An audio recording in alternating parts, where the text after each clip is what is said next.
2. We're going to start in 1 or 2 minutes. I want to keep taking attendance. We're 3 weeks away from Thanksgiving. Okay? Happy Thanksgiving. We're 2 weeks away from our next test, and we're going to be reviewing next week.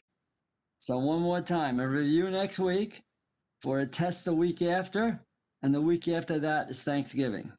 Happy Thanksgiving. And of course, when we get to Thanksgiving and the next test, we'll be 3/4 of the way through the semester and almost done. So again, we're doing chapter 9 today and next time. We're doing chapter 10 next week plus a review. Week after that is a test, and the week after that, happy Thanksgiving. So good to see you all. I'm just still watching to take attendance, but I'm going to start right now. All right. We're doing chapter 9 today and next time, and I want to remind you that chapter 9 is part of the upcoming test in 2 weeks. Quickly, about Thanksgiving, we only miss one day. So this is a Monday and a Wednesday class. The Monday of Thanksgiving, we do have class. The Wednesday of Thanksgiving, we're off. So we have the Monday class of Thanksgiving, we're off that Wednesday, and then the following Monday, Wednesday, we have class. When we come back from Thanksgiving, I think it's only 3 weeks of class till we break for Christmas, and then we're done completely. So again, time flies when you're having a good time. All right, so I made my little speech, and I've got everybody I've got. I got Michael Smith, who just came in. We're still missing some people, but I can't do much about it. This is a good class in general, though. You're getting good grades on the test, and you're all attending. Okay, so let me do 2 things then. Let me turn this off. Let me take this off, and let me do my usual little thing so I start sharing.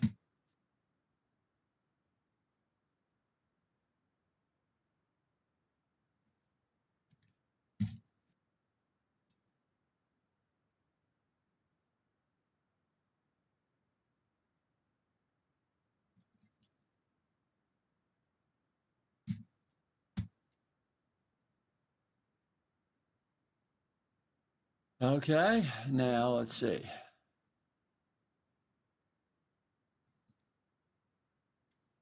All right.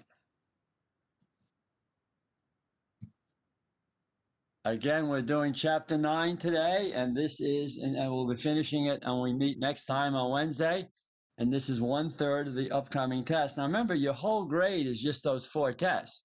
So half your grade is in. So you want to do well on the Thanksgiving test and well on the Christmas test. And if you do, we're done. All right. Again, this is not my favorite way to teach, but I think we're doing a reasonable job, if not a great job. All right, let's begin.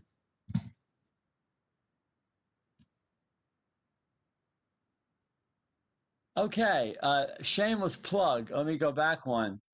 The name of this is security. And if you like the way I teach, and the young lady I was talking to wants to get a certification, there's another certification called Security Plus, and that will be taught next semester by me. Now, the reason you should take it is not because I'm teaching it. 2 reasons you might want to take it. A, it's a very interesting class. It's much more interesting than this one. It's my favorite class I teach. But the second one, for grandma I was just talking to, that leads to another certification called Security Plus. So if you finish this class and get Network Plus, and then you take that one and get Security Plus, now you'd have 2 CompTIA certs. Now, if you're one of the people who's here for real, meaning that you actually want to get a job out of this stuff, that would very much help you get a job. You would, I mean, I can almost guarantee you'd get a job if you had those 2 certs. So we're only going to do 1 chapter of this, and it's going to take me, today and next and Wednesday to do it. But this is an introduction to security. It's also an introduction to my security class if you find this interesting. All right. And again, this would be on my next test. So let's go down this slowly. Okay. A lot of gibberish here, but the bottom one is what I'm going to talk about, the bottom 2 dots. Having a secure network enables an organization to go about its business confidently. And then the bottom dot, if we can demonstrate its information secure, it will attract customers. Let me see if I can explain that one. If you go to buy a widget on the internet, and you know that this company that sells, whether it's men's underwear or women's clothing, whatever, has been hacked into a lot, and their credit cards have all been stolen, you're going to say, I'm not going to shop there because I might lose my credit card.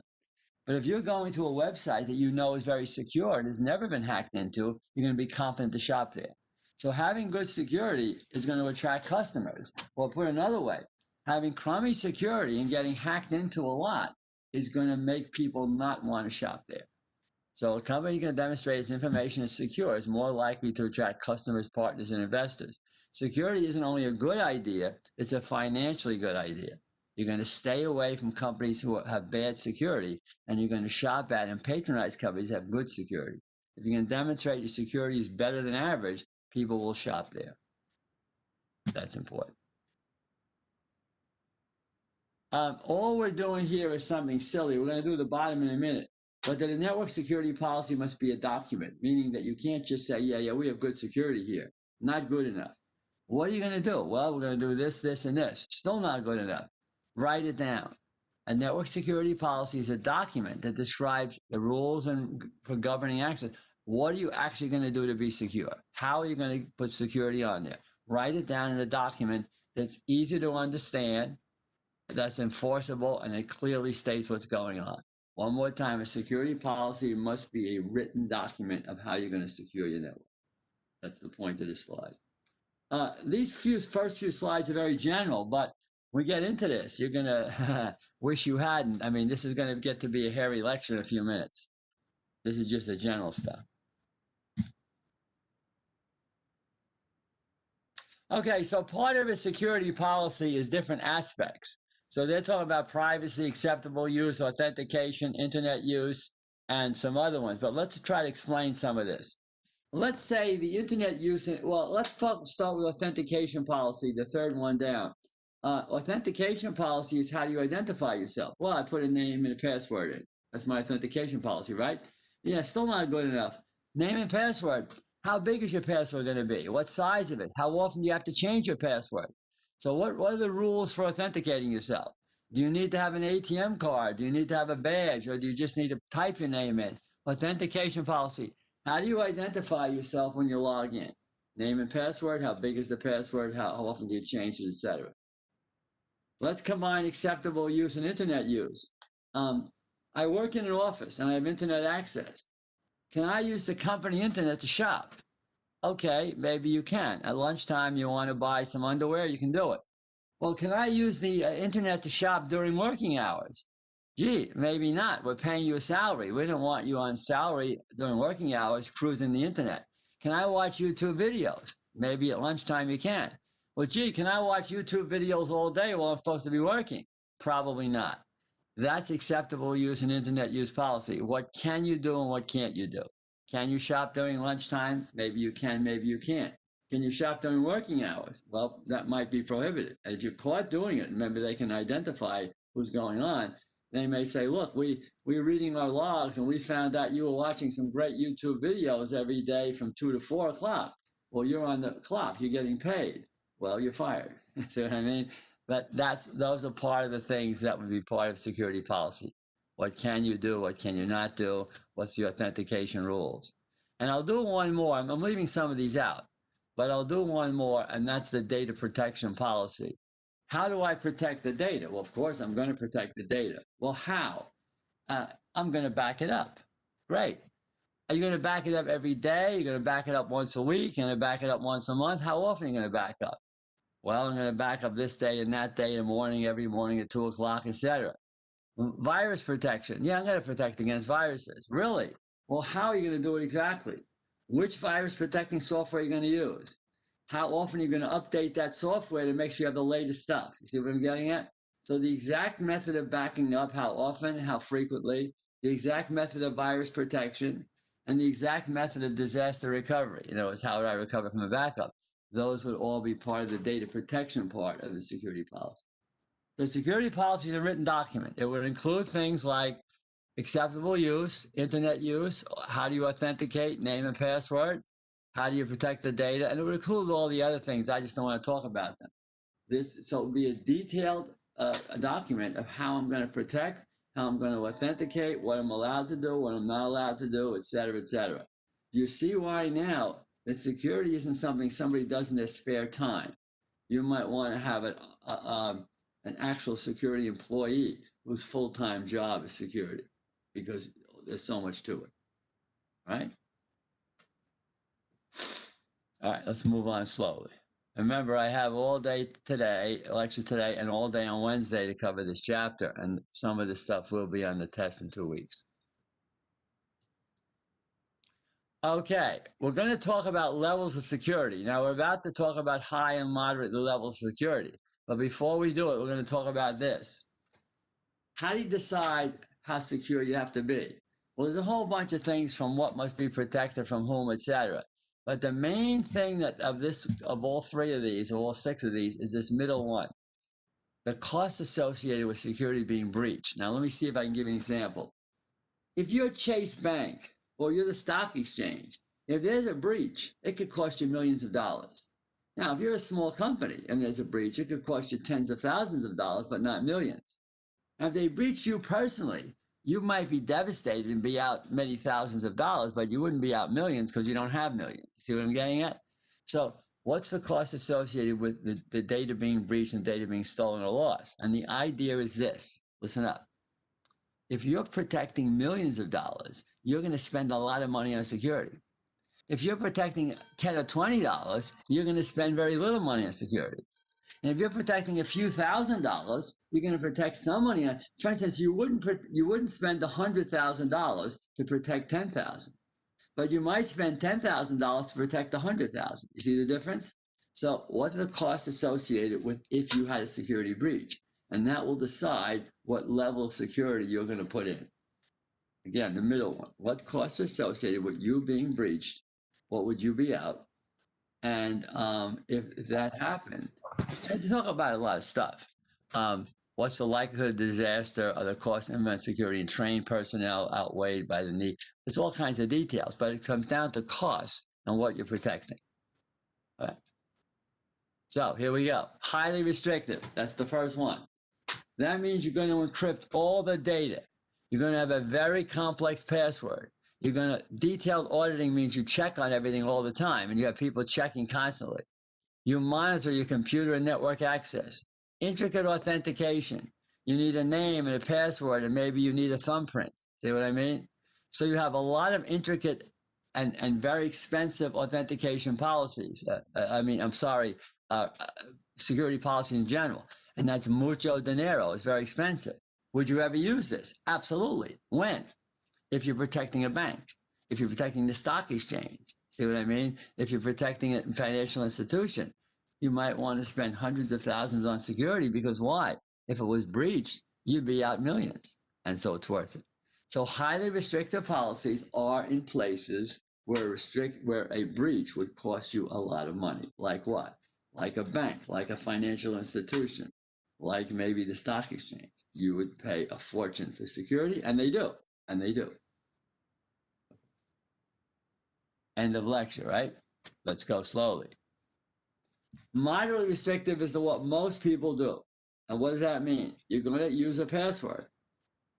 Auditing, you're going to look for unauthorized logon attempts, but you're not going to audit everything.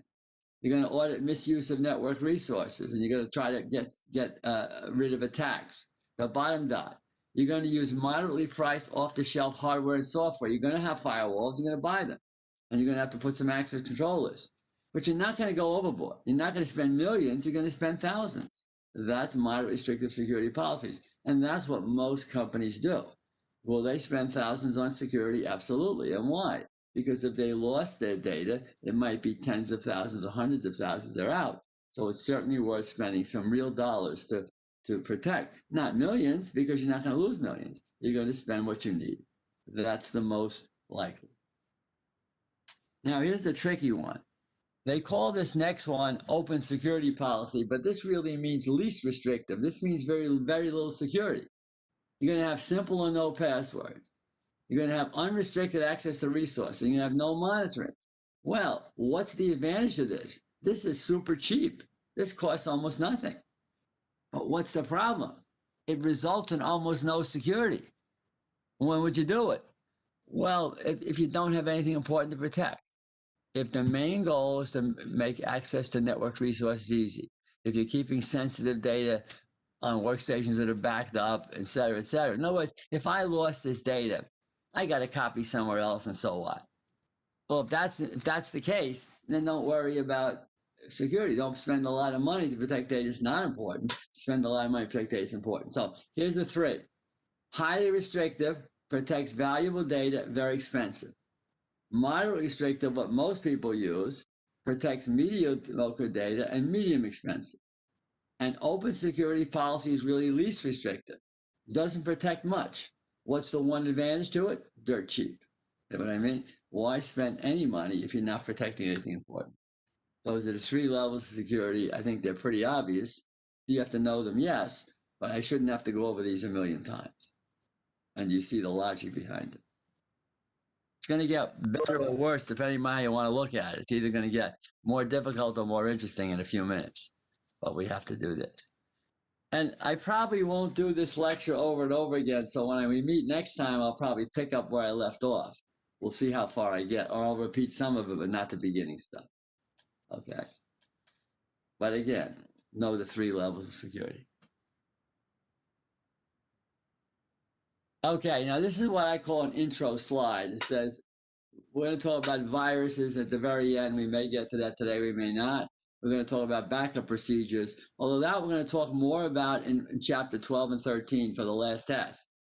But the one they're going to harp on now is the one I find least interesting, but you have to know, and that's this guy here, physically securing. And physical security doesn't sound like it's very interesting, but it's part of security, and they often ask it on the test. One more time, a shameless plug. This is a one-chapter version of a 15-chapter course called Security. And I urge you to take that course if you're looking to get a security certification. And that would be next semester.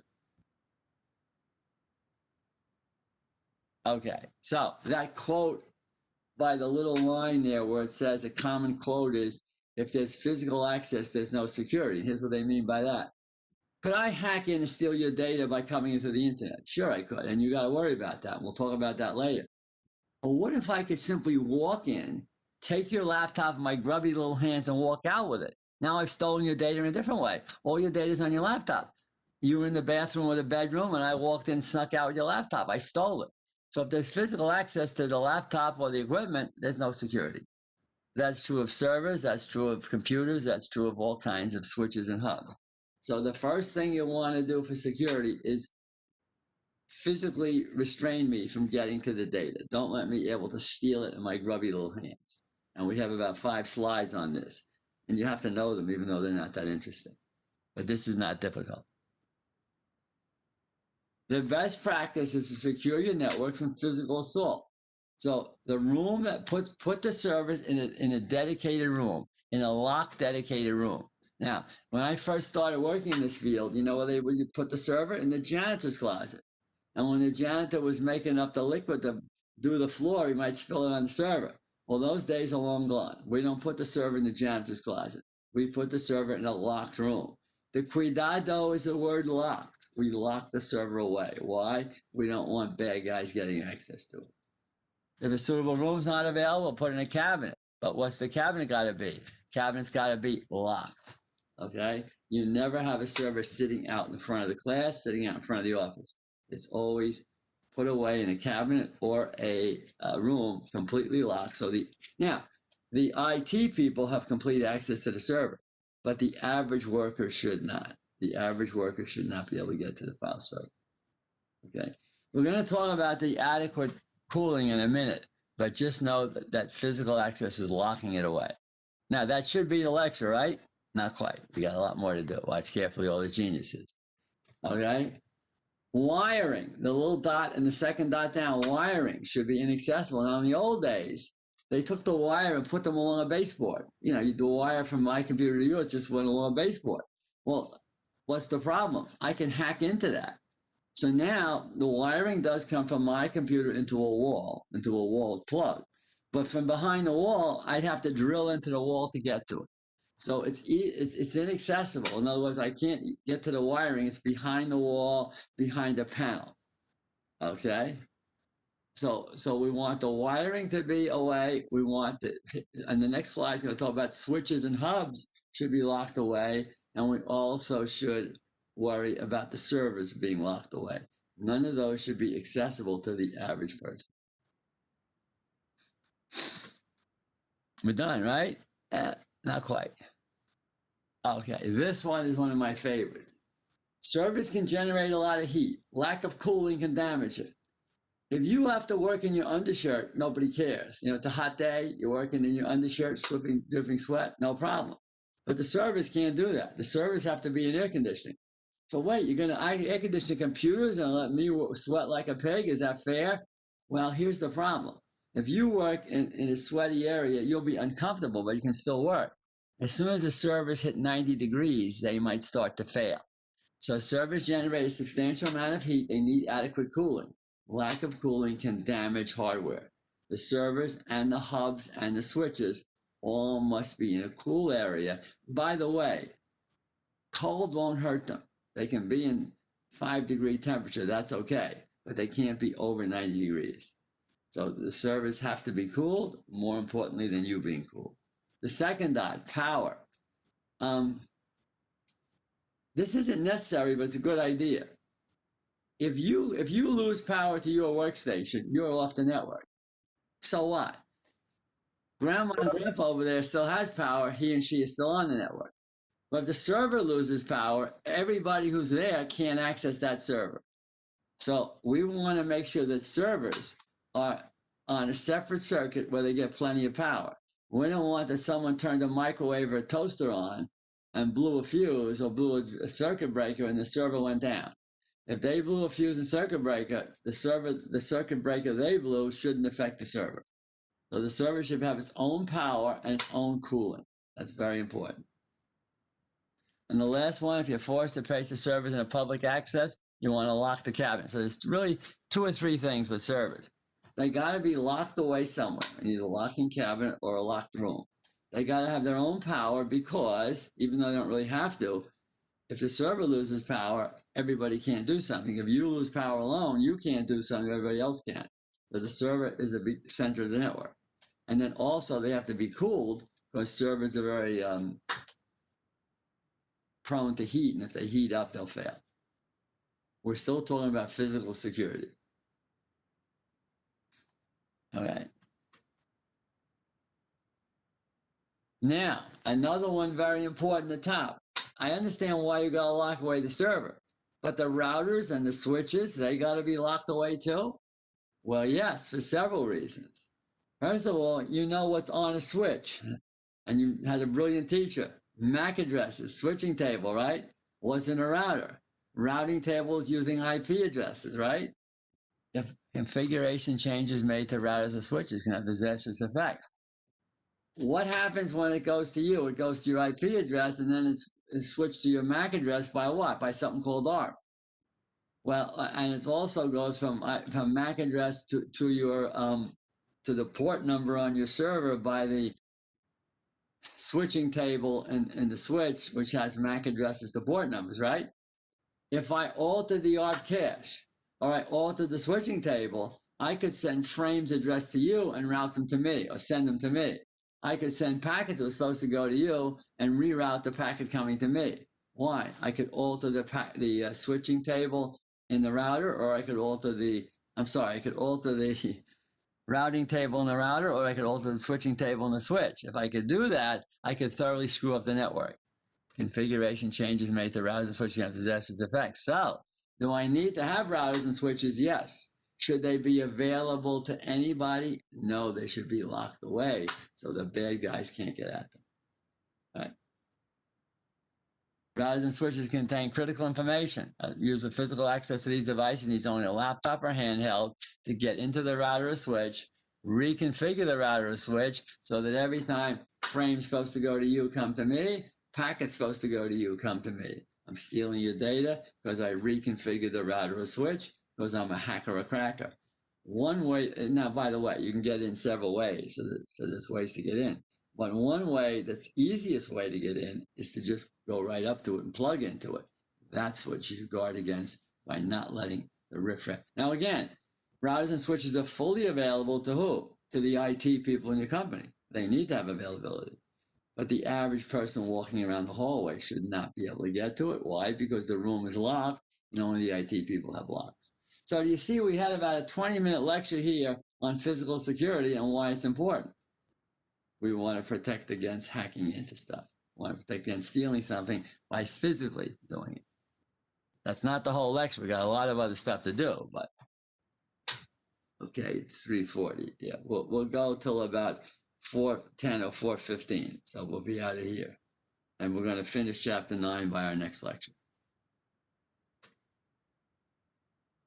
Okay, here's where we get sexy now. Here's where it gets interesting. So this is an intro slide. We're going to talk about authentication authorization. We have a whole slide on that. We're going to talk a little about the details of encryption. We have a whole slide on that. And about half of this stuff, hint, hint, hint, will be on the upcoming test. And I'll try to let you know which is.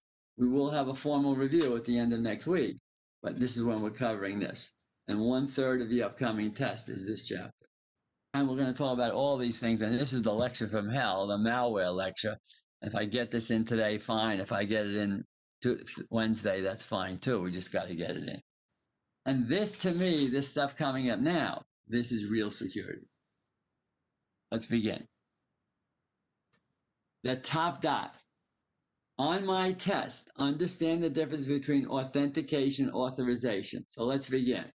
Security features allow administrators who control who has access to the network. You are Joe, and your password is Mr. Cool. You're Janet, and your password is Miss Cool, whatever. The bottom line is, are you the real Joe and the real Janet? Authentication. Are you who you say you are? Are you the actual person you claim to be? Authentication.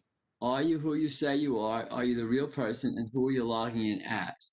I authenticate myself on the network that I'm Professor Gary. They let me in, and they're convinced I'm the real Professor Gary.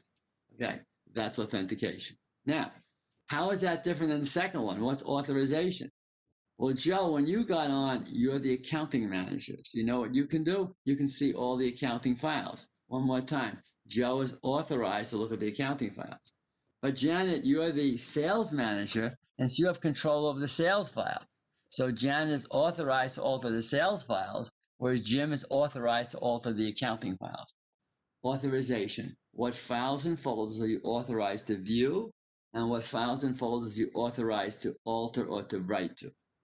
Authorization. What can you do once you're on? So let's try it again. Authentication. Are you who you say you are? Are you the real person? And are you allowed on the network? Authorization. Once you're on the network, what are you authorized to do? What files can you view? What files can you write to? What files can you alter? What folders can you view? What folders can you alter? What are you authorized to do? Quickly, they both start with the letter A, but they're not the same thing. Know the difference on a test. I'm going to pause. Is there any question on that one just quickly? Because that's real important. It's pretty. Go ahead. It's pretty. Gomez, what do you want to say? Oh, no. That's what Glenn asked me. All right. All right, so he doesn't want to ask anything. Anyway, know those two for my test. They're pretty obvious. They start with the letter A. Now, they're talking here about authentication protocols on these two slides, and I'm just going to do a little thing about it. Kerberos is if you authenticate directly, meaning here's the server in front of me, and here's my keyboard, and I'm logging onto the server here. That's Kerberos. In other words, server, my name is Gary, password Mr. Cool. Okay, I'll let you in. That's Kerberos. That's authentication on the actual computer. The one I want to talk about that's a little bit sexy is this CHAP and MS CHAP, because that I don't know how important it is, but I understand it. It's kind of cool. So I'm logging in directly. I'm using Kerberos. Now I'm home for the day. I have a cold, or I was drunk the night before, and I want to log in from home. I say, okay, my name's Professor Gary, and I'm going to say my password is Mr. Cool. And the computer says, hold it. Don't send me a password. Well, why not? If you send your password from home, it's going to go over the internet, so don't send it. Okay, I won't. Now, wait, I want to log in. Well, I can't log you unless you send a password. Okay, I'm going to send it. No, don't send it. Somebody will steal it. Well, now I got a dilemma. You don't want me to send my password from home to go over the internet, but I can't log in unless you have my password. How can I do it? It's called Challenge Handshake Authentication Protocol, and I don't have it a marker. You just have to visualize it. When I tell the computer from home over the internet that I want to log in, it says, I know you're about to send a password. I'm going to do something instead. I'm going to send a challenge text. And the challenge text I'm going to send you is 7 years ago. That's what I sent you. And what I want you to do is I want you to encrypt that with your password. So you encrypt 7 years ago and it becomes GBYXQ. But you encrypted it with a code based on your own password and send it back to me, the server. Now, what I'm going to do is I'm going to take what I think is your password and I'm going to encrypt the same thing. And if your encrypted text and my encrypted text match, I'll let you in. Gee, I guess that'll work, but I'm thinking about it. Why bother? Why don't you just let me send the friggin' password? Well, why do you have to go through this kabuki dance? Well, because, pay attention, everybody, by doing this kabuki dance and me sending you a challenge and you encoding and encrypting it and sending it back and I comparing it, there's something you never did. You never sent your actual password across the network. Yes, you sent the encrypted version of 7 years ago, but that wasn't your actual password.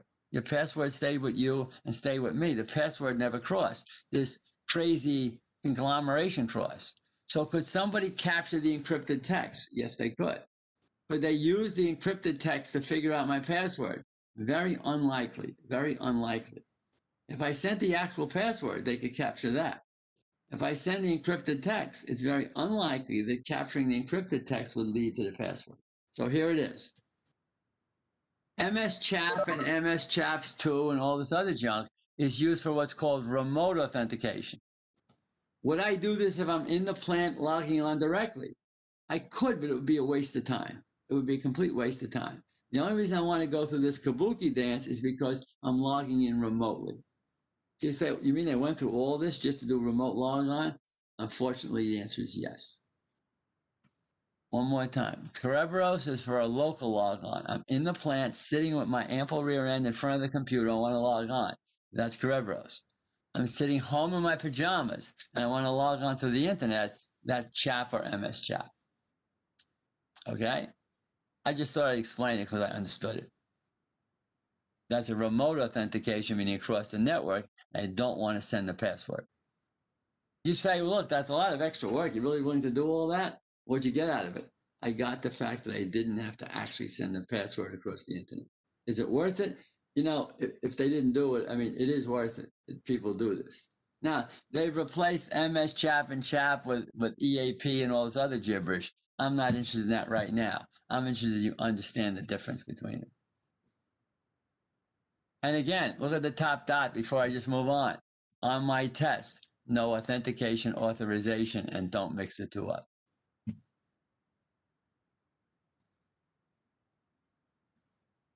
Professor, Okay. Go ahead. How do you do the actual encryption? So like that, when the hackers get it, they won't see your password. Well, again, what they're stealing is the encrypted version of 7 years ago. They're not stealing the password. I mean, I know what you're going to say. Is it possible to take that encrypted version and deduce the password? And the answer is, I wouldn't say it's impossible. I'd say it's really, really difficult. If I send the actual password, I can actually capture and read it pretty quickly. If I send the encrypted version of the text, could I decrypt that to generate the password?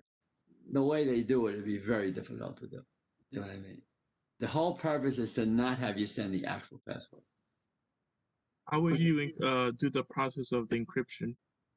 Oh, I'm not going to get into that partly because I don't really understand it myself. Once you've picked MS-CHAP and you enter the password, it does all of it for you.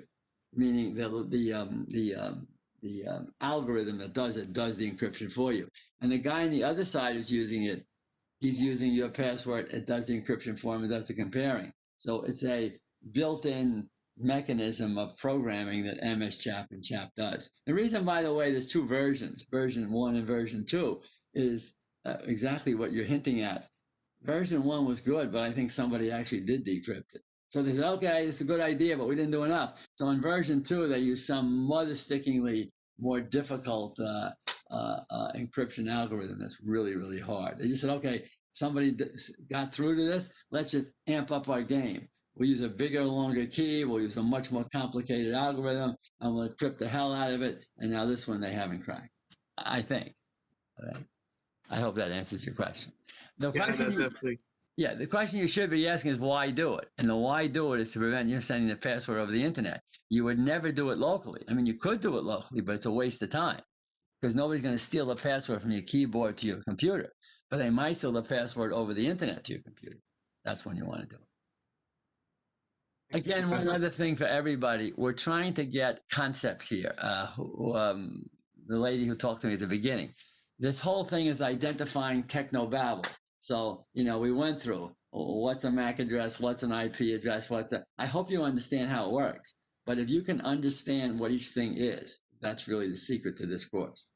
You're going to know much more about how everything works in the more advanced courses, but knowing the terms is what this course is about. All right, let's move on slowly. Multi-factor authentication is real easy. 2 or more types of authentication. And let's take these 2 here. When I go to my ATM machine, I need 2 things. I need my ATM card. Once that goes in, I plug it in. But I also need a PIN number. Now here's the cuidado. The ATM card without the PIN number is useless, but the PIN number without the empty ATM card is useless. You need both. That's multi-factor authentication. Again, if you stole my ATM card, you probably couldn't get into my account because you don't know my PIN number. And if you had my PIN number, you couldn't get into my account unless you also got a copy of my ATM card. You need 2 things. That's important, and is a perfect example of when you do it. What you know and what you have, okay, would be example. Let's talk for a minute about inheritance because you might not know this. You all know that your fingerprint is unique to you. I think you know that. You may not have known about the retina scan. In the back of your eyeball, there's a lot of blood vessels, and it happens when you're a baby and you grow. You got blood vessels in the back of your eyeball. Did you know that no 2 people in the world have the exact pattern of blood vessels? So if I had a picture of the blood vessels in your eyeball, nobody in the class or in the whole world has the same pattern. So I could identify you, and just like nobody in the world has the same fingerprint as you. So your retina scan and your fingerprint are as unique. I could use that as to identify you, yes or no. Voice pattern. You've heard the comics imitate a movie star. It sounds just like them. But it turns out if you had a computerized voice pattern, I could tell it was you. Nobody can imitate somebody else perfectly. Your voice pattern on a computer is unique to only you. So your voice pattern, your retina scan, or your fingerprint could identify who you are. That's inherent, who you inherently are. Big cuidado, the one that's not that is weight. Why weight? Because people gain and lose weight. But no matter whether you get fat or thin, your fingerprint stays the same. Whether you get fat or thin, your retina scan stays the same. See the difference? So weight is not one, but fingerprint retina is. Again, it's an overview of security, but knowing multi-factor authentication is pretty obvious. All right, we're going to slow down. We have about 10 or 15 more minutes of lecture. And I'll get as far as I can today. Now, this one we're going to talk about a little bit because this sounds real easy, but it isn't. Passwords up to 128 characters. Windows 10 allows that, or Windows 8 allows that. So what? Nobody cares about that. The one they care about is below. You're allowed to have a blank password. A blank password means you don't need anything. So if the minimum password length is 0, that means you have a blank password. Are you allowed to have that? Yes, you are. Is it a good idea? No, it's not. So even though there's no required minimum, you might want to have a minimum of 5 to 8 characters. And here's the rule. Within reason, the longer the password, the more secure it is. A 3-character password, cat or dog, is very insecure. A 4 or 5-character password is much better. But a 7 or 8-character password is better still. Now, what did I say within reason? What about having a 50-character password? Well, theoretically, that's more secure, but it actually isn't for a lot of reasons. Very difficult to understand, very difficult to remember, and very difficult to type in without a mistake. So if the password's humongously long, you're going to screw it up and have to type it in 20 times and probably mess it up. So you need a password long enough to be secure against hackers, but short enough that you can remember it. And they often think of 5 to 8 characters as a good idea. Remember, Windows has no legal minimum. You're going to pick a minimum yourself because you think it's important. All right, we're done, right? Let's talk about password age and password history. If I change my password once a year, that means the password age is 360 days. Not a bad thing to do. What if I decide instead of changing it once a year, I'm going to change it twice a year? Now the password age went from 360 days to 180 days. That's better. So here we go, everybody. Give me a drum roll. As the password length increases, security gets better. But as the password age decreases, security gets better. The lower the password age, the better. Let's try it. Let's say we're going to do it every 3 months, change our password. Now the maximum password age is only 90 days. It's getting less. Is that more secure? Yes, it is. Within reason, the lower the password age, the more secure it is. Now, I say within reason, why? What if I go to the ultimate and say, oh, I'm going to change my password every single day? Well, that sounds like it's secure, but actually within 1 or 2 weeks, your brains will be scrambled and you'll forget your password. So changing it every day is not a good idea because you won't remember it. You know what I mean? Even changing it once a week is a little bit much for me. I'd say every 6 months, every 3 months, maybe once a month, but that's about it. Okay, so understand password age and password length. Password history, let's do that one. In the old days, I would use the same 2 passwords at Bergen. My 2 passwords, I just go back and forth. That way I never forgot my password. But if a person does that, they defeat the purpose of changing a password. So password history, how many different passwords have to use before it can be used again? So if I've got a password, I use it, I use another one. Now I'm going to go back to the first one. It says, sir, you got to use 5 or 10 different passwords before you can go back to the first one again. So the longer the password history, the more secure it is. I might have to use 10, 15, or 20 passwords before I can repeat one. That way, because if I'm using 2 back and forth, if they know my 2 passwords, they can know everything I do. Do you understand that passwords are a big deal on a test in general? Knowing how a password works, knowing that longer is better, but shorter password age is better, knowing what password history is. Why? Passwords are one of the most common things we do. Now, I'm going to show you something a little bit sexy coming up. These 2 slides I like. First one is this one. Enforce password history, minimum password age, minimum password length, password complexity. So I can set this. Remember, if the password history is 5 or 10, I got to use 5 or 10 passwords so I can repeat. Password age, within reason, the shorter the better. Within reason, the shorter the better. Password length, within reason, the longer the better. Within reason, the longer the better. And let's try this one for a second. What's a complex password? Well, passwords are case sensitive, which means Mr. Cool in small letters and Mr. Cool in big letters are 2 separate passwords. So a complex password is one that uses small letters and big letters and numbers. So if I did Mr. Cool, capital M, small r, capital C, small o, and then Mr. Cool 1, 2, 3, what have I got? I got uppercase and lowercase and numbers. That would be a complex password, and that's a good thing. So uppercase and lowercase and numbers is considered a complex password. And what? And hard to hack into. One more time. Complex passwords, difficult for the bad guy to crack. Now, my favorite slide is coming up, so pay close attention. I think here it is. Right. Do use a combination of uppercase, lowercase letters and special characters. That's a good thing. The second one, do consider this crazy phrase.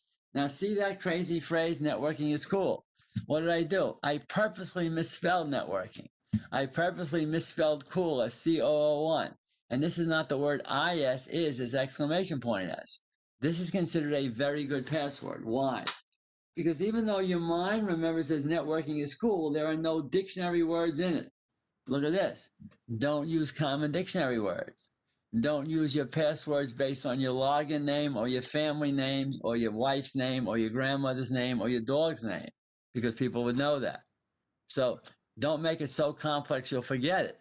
This is perfect. It's got uppercase and lowercase and blah, blah, blah. It's complex, but it's complex in a unique way that you could remember.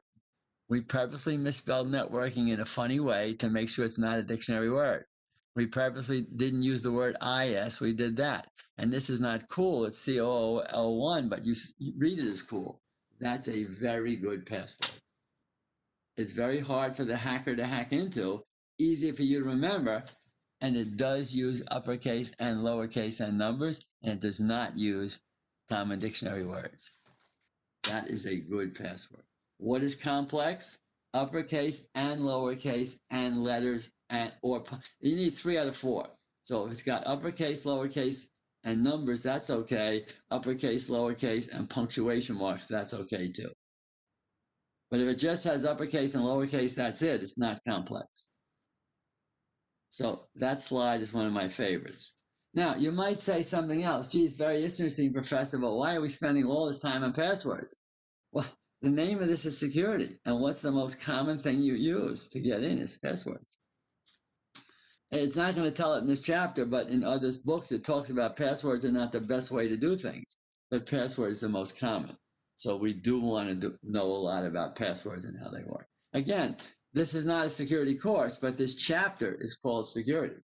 And that's why we're doing this. I'm going to keep going for a while. We'll get out of here at 4:15 or 4:20, and I'll be finishing this next week. Next time. So remember, next week is a review. The week after that is a test, and the week after that is Thanksgiving. I'm going to skip this. I'm also going to skip this. Okay, I'm not going to skip this. Let's talk about securing data with encryption. So it says here that encryption prevents somebody from using a packet sniffer to capture packets. That's not really a true statement, meaning I'm sending data to you. I'm sending my, my term paper to you, and I'm sending 20 pages and it's 40 packets and they're going across the network to you. Somebody could capture that packet. They read the to and from IP address and know it's from me to you, and then they can read what I'm sending. So maybe I'm sending my term paper, maybe I'm sending Gettysburg Address. They're reading 7 years ago. So what's good? It says? It says encryption. If I encrypt the data, it prevents people from capturing a packet and can often have someone who's gained access to be able to use the data. But here's what we're really doing. If I send the Gettysburg Address to you in packets, I can't stop you from capturing the packet. You're going to capture it. But if you capture it, you're going to read this from me to you. Why? It's my IP address and your IP address. I can't stop that either. When you open the data part, you're going to read 7 years ago. But if I encrypted the data part and you try to open it, you're going to read GBYXQ and you're not going to know what I'm sending. So encryption does not prevent someone from capturing the packet. It prevents someone from reading the packet once they've captured it. And what do I have? I have security. You can't eavesdrop on me because even though you're capturing all my packets, you can't read what's in the packet. And how do I do that? With something called IPsec. Now, if you remember back in chapter 4 or 5, we had all those sub-protocols of TCP/IP. We had FTP, HTTP, POP3, etc. One of the sub-protocols of TCP/IP was IPsec, which stands for what? IP security. What does it do? When I'm sending data across the network, it encrypts the data I'm sending across the network. By doing what? By encrypting the data, and so nobody can read it but the person sent to. Here's the cuidado. Pre-shared key, a series of letters and numbers or special characters that we use to encrypt and decrypt. The administrator enters the same key on the settings of both devices. So the administrator puts the key in my computer and the administrator puts the key in your computer. And now when I'm sending data, it's encrypting with that key and your computer is decrypting with that key. When you send to me, you encrypt with that key and I decrypt with that key. Why do we have the same key? Because the administrator gave us the same pre-shared key. Why can't someone else read the data? Because the administrator didn't give someone else the same pre-shared key, so they can't read the data. Peter Piper picked a peck of pickled peppers, okay? IPsec encrypts and decrypts the data going across the network. A pre-shared key, series of letters, numbers, and special characters that they use to do the encryption and decryption. The administrator enters it in both things, and then you and I have a secret code that nobody else has because the administrator put it in both of our computers. I think that's pretty straightforward. All right. Skipping. If I have to do this, I'll do it some other time. Aha. Let's do this one, and this is a mother. So let's do this. 3 lousy slides, but you might have to know it. So let's go slowly. What's a VPN? Virtual Private Network. Now, the most private of private networks would be the hotline from the White House to the Kremlin. Remember, you can call Khrushchev or Putin, and he can call our president not to launch nuclear missiles. So there's a dedicated line between the White House and the Kremlin. You can't order pizza on that line. You can just talk to the 2 world leaders. But that line costs thousands of dollars a month. So what I want to do is I want to go on the internet and talk to you. Well, the internet's wide open. When I'm sending data to you on the internet, anybody can eavesdrop. I would like to have privacy on the internet, virtual private network. Use the internet to give secure access. I want privacy on the internet. How am I going to do that? I'm going to dig a tunnel. Now watch carefully. Here's the internet. Here's my private tunnel. Okay, professor, give me a drill. I'm going to drill a tunnel through the internet. Well, wait a minute. If I gave you a drill, you couldn't find anything on the internet to drill a tunnel through. You can't do that. You'll notice the word here, tunnel, is in quotation marks. So how did I do a tunnel in quotation marks? I used encryption technology. Watch carefully. You're in California. I'm here in Paramus. I'm going to send you data on a code that's so secret that's as if you and I had a private line to California. One more time. You're in California. I'm here.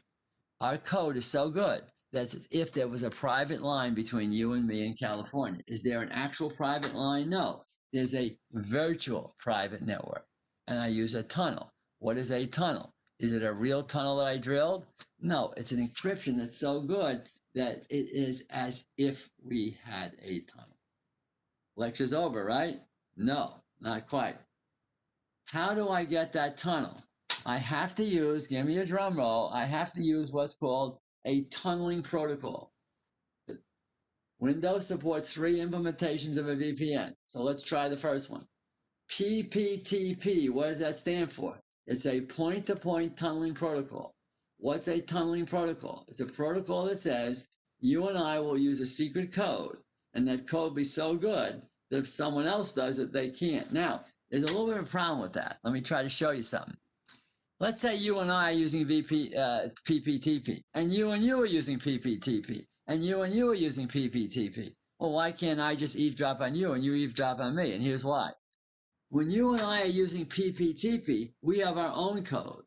When you guys here are using PPTP, you have a different code. And when you 3 are using PPTP, you have a third complete code. So even though we're all using PPTP, my code and your code is unique to us. Your code and your code is unique to you.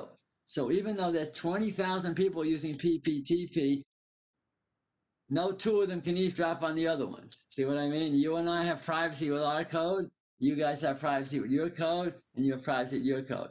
What does the T stand for in PPTP? Point-to-point tunneling protocol. Now, there's another one below that. It's called L2TP, Layer 2 Tunneling Protocol.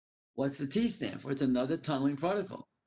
Well, the difference with this one is it says /IPsec. This one needed a special code to do it. This one needs a code too, but it says, look, I'll use a different one. I'll use the IPsec code. Because didn't we just say that IPsec already encrypts? So if I use L2TP, I use IPsec to encrypt. If I use PPTP, I use its own private encryption to encrypt. And finally, I got one last one, which is SSTP. The T still stands for tunneling, and that uses SSL as the encryption algorithm for that one. The way I think it works is this is very good. This is more secure, and this is more secure still. So this is very good. This is more secure, and this is more secure still.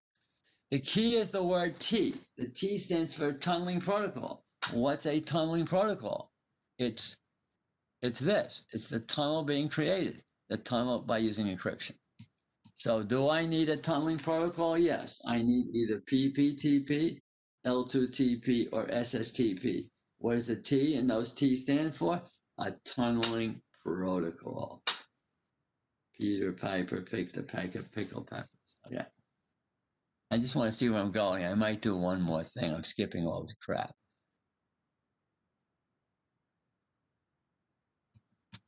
You know, I like to get further. I'll do a little bit more, but I'm not going to do it all. I won't repeat the beginning when I see next time. We're going to start at the halfway point, but I want to get a little further if I can. Now, what's on my test? Actually, I forgot. I'm teaching the course now. Next week, at the second day of next week, we'll do an actual review of what's on the test. All right, let's talk just for a minute or two, and then we'll break about this whole thing about wireless. Because now, we're not talking about wireless as a lecture now. We're talking about wireless as security in wireless, okay?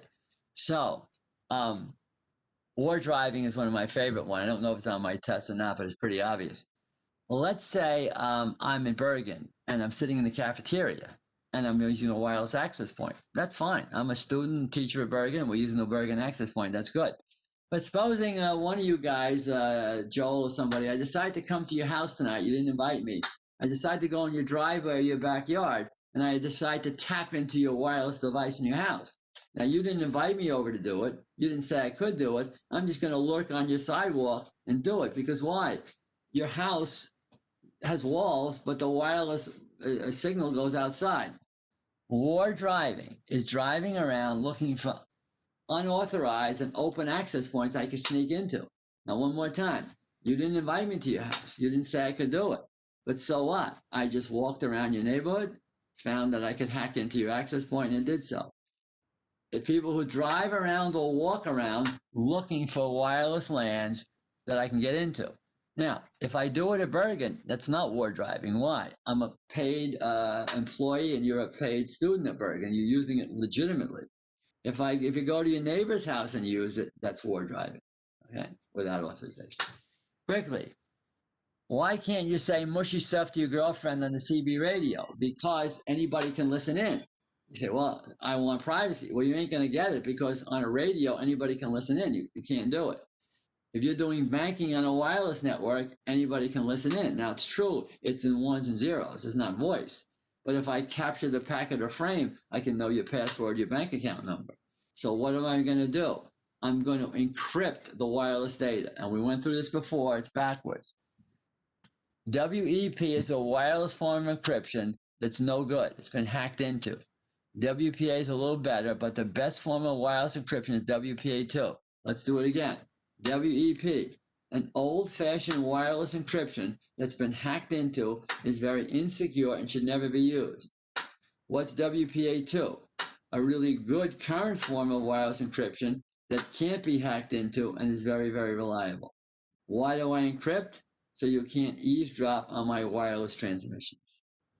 What's war driving? An unauthorized access to a wireless access point. What's wireless encryption? WEP is the old one, the crummy one. WPA2 is the new one, the good one, the strong one.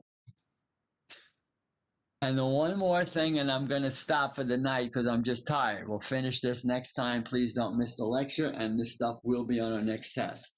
Let's try wireless security. So let's say one of our, Joel or somebody, doesn't like the fact that I go into his backyard and hack into his wireless access point.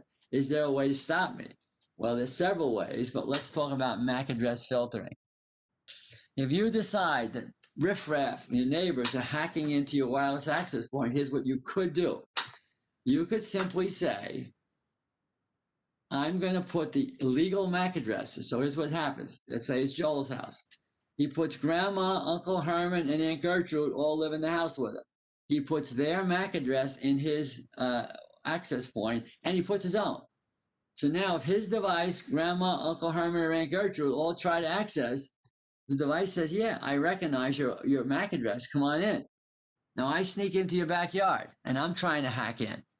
It looks at my MAC address and says, you know, I never heard of you. I don't know who you are. It's a strange MAC address. I'm not letting you in. If the network is small, you can use the MAC address filtering. So I put a list of MAC addresses that are legal to this access point. When this access point sees a device with those MAC addresses, it says, yeah, come on in. If it sees a device of a stranger that's a MAC address it doesn't know, it says, screw you, I'm not letting you in. Now, do all wireless access point have this? They all have the ability to do it, but it's not always enabled. So does all wireless access points have the ability to do this? Yes. Are they all doing it? No, because some access points you don't want to do it on. But if you want to do it, you could. That's all we're saying.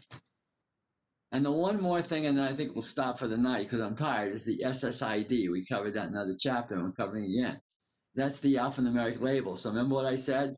If I go into the Bergen cafeteria and say, I need an access point, crickets. No, nobody says anything. Hey, wait, I'm at Bergen. I need it. Who's there? Crickets. Nobody says anything. But if I go, hey, Bergen 14, can you help me? Then the access point says, yes, I can. So in other words, I've got to call the access point by name. What's the SSID? It's an alphanumeric label configured on the access point. If I just say in the cafeteria, I need wireless, I get no answer. If I say, hey, Bergen 14, can I log on to you? Then it says, yes, you can. What's an SSID? The alphanumeric label configured on the access point, and the device must call the access point by its SSID to be recognized. If it just says, I need help, can someone help me? The access point ignores it. If it says, Bergen 14, can you help me? Then the access point says yes. SSID only applies to wireless. WEP and WPA2 only applies to wireless. War driving only applies to wireless. Now it's 4:19 and I'm getting tired of talking. You're getting tired of listening to me. I do have to finish this, but I'm tired. We are going to finish this next time. I'm just seeing if I missed anybody's name. So one last time for those who came in late, is next week is a review. The week after that is a test. And the chapters are 7, 8, 9. We're doing 9 now. And the week after that is Thanksgiving. Thanksgiving week, we are meeting the Monday of Thanksgiving week, but we're not meeting the Wednesday of Thanksgiving week. Okay, I think I've got everybody. I'll stick around as usual if anybody has any question. Anna Masmella, I got you. Okay. If anybody has any questions, they can ask me. Otherwise, I'll see you on Wednesday and be ready for a review next week and a test the week after. That's it. If you have any questions, I'm here. Good afternoon. Okay, whoever said that, good to see you. Everybody else I got. John Viola, good. Anybody have questions? I have some questions regarding the password encryption. Go ahead. What do you want to know? Like that part really confused me. Are you repeat the first part of the question? Which encryption is your question on? The one with the like how the two connection connect when you send out a password and the other end receives it as an encryption, right? You mean the challenge handshake protocol, or do you mean the VPN? The challenge protocol. Challenge handshake. Yeah. Okay, that's easy. I'll do it. That's easy. Here it is. If you're logging in person, you're going to put your password in directly because it's going to just go through a wire to the net to the computer. You know, you're 2 feet away. But let's say you're home in your underwear and you want to log in from home. Now you're going to put your password over the internet. Well, if there's a bad guy, they could capture the password. Now they know your stuff. So because you don't want to send it over the internet, they won't let you send it. But now they also won't let you in unless they know your password. So now you got a real problem.